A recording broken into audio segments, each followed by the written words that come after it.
আসসালামু আলাইকুম প্রিয় দর্শক, আশা করি অনেক ভালো আছেন। আপনাদের মাঝে নিয়ে এসেছি অরিজিনাল মিশরীয় ফাউমি মুরগি।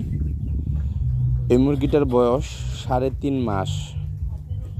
তো প্রত্যেকটা মুরগি দেখতে পারতেছেন সুস্থ সবল চঞ্চল, এবং আমরা সুষম খাবার পাশাপাশি এই মুরগিকে প্রত্যেক দিন দুপুরে নিম পাতা অথবা কমলি শাক অথবা যে কোনো নরম লতাপাতা আমরা মুরগিকে দুপুরবেলা দিয়ে থাকি খাবারের পাশাপাশি।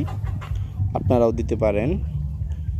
তো এই ধরনের মুরগি যারা নিতে চান তারা আমাদের সাথে যোগাযোগ করবেন। ভ্যাকসিনে করা আছে, ডাক্তারের চার্ট অনুযায়ী আমাদের মুরগি ভ্যাকসিন করা আছে। অবশ্যই যারা নিতে চান অবশ্যই আমাদের স্ক্রিনে দেওয়া নাম্বারে যোগাযোগ করবেন। আমাদের ঠিকানা টাঙ্গাইল, বাসাইল থানা, গ্রাম কাশিল। ভালো থাকবেন সবাই।